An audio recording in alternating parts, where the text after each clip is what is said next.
O Supremo Tribunal Federal realizou há pouco sessão de encerramento do ano judiciário. Nós vamos direto conversar com a repórter Evne Araújo, que acompanhou tudo e tem os detalhes para a gente. Boa tarde, Evne. Oi, Cadu, boa tarde. O ministro Luiz Roberto Barroso está há quase 3 meses na presidência do Supremo Tribunal Federal. Ele fez um balanço tanto da produtividade anual da Corte quanto dos principais processos julgados durante a gestão dele à frente do STF. O ministro iniciou o discurso falando sobre os atos antidemocráticos do dia 8 de janeiro. Vamos conferir. Esse ano tivemos o 8 de janeiro, o dia da infâmia, na feliz expressão da ministra Rosa Weber. Foi uma das páginas mais tristes da história desse tribunal e talvez da história do Brasil, mas, ao mesmo tempo, demonstrou a grande resiliência das instituições e esse mesmo plenário foi reconstruído em tempo recorde de 3 semanas sob a liderança da ministra Rosa Weber, numa prova de que, às vezes, a depredação física não é capaz de atingir a simbologia das instituições, a sua força e a rejeição que a sociedade brasileira teve àquele episódio, na verdade, contribuíram para o fortalecimento das instituições.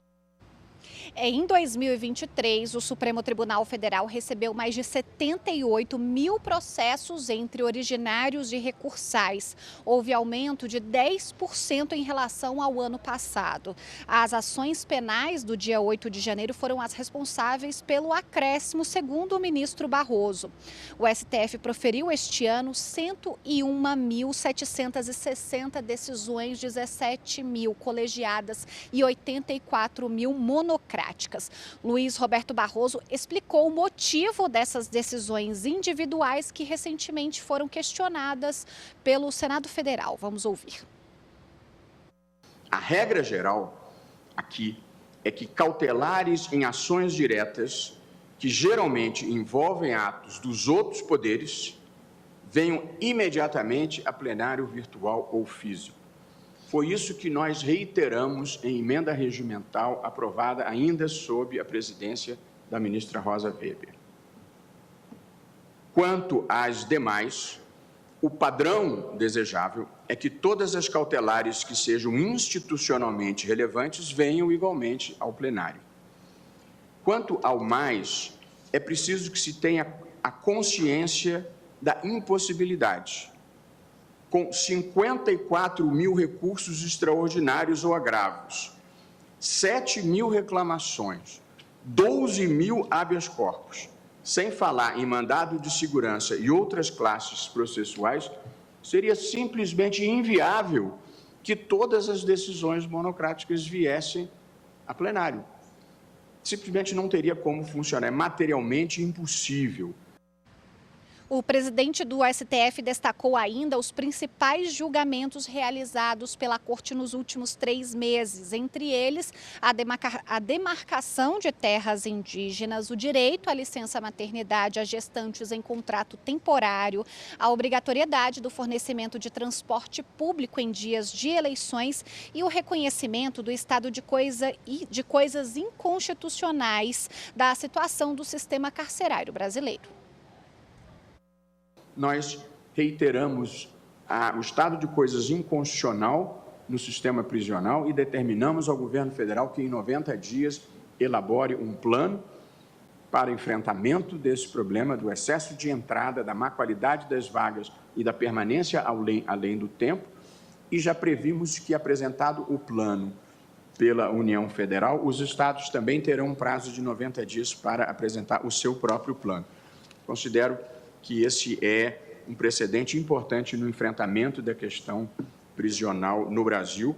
Esse é um problema global, o equacionamento da questão carcerária e do hiperencarceramento, mas acho que nós vamos conseguir avançar nessa matéria. Bom, agora vamos para a sessão deliberativa, porque os ministros do Supremo Tribunal Federal rejeitaram recurso apresentado pela Prefeitura de Pomerode, em Santa Catarina. No caso, estava sendo discutida a possibilidade de a Justiça Estadual extinguir a execução fiscal de baixo valor, pedida pela administração pública. O colegiado acompanhou o entendimento da relatora, ministra Carmen Lúcia, e fixou a tese de repercussão geral. Vamos ver. 1. É legítima a extinção de execução fiscal de baixo valor pela ausência de interesse de agir, tendo em vista o princípio constitucional da eficiência administrativa. 2. O ajuizamento da execução fiscal dependerá de prévia adoção de uma das seguintes providências: a. Tentativa de conciliação ou adoção de solução administrativa; b. Protesto do título, salvo por motivo de eficiência administrativa, comprovando-se a inadequação da medida. 3. O trâmite de ações de execução fiscal não impede os entes federados de pedirem a suspensão do processo para a adoção das medidas previstas no item 2, devendo, neste caso, o juiz ser comunicado do prazo para as providências cabíveis. Esta é a tese, presidente, apenas assinalando, Vossa Excelência também já conversou comigo sobre, que nós estamos abrindo a possibilidade, portanto, aqui, ou acolhendo essa possibilidade que nós entendemos que haveria no ordenamento jurídico, de alguns modelos, alguns caminhos para tentativa de conciliação ou soluções administrativas.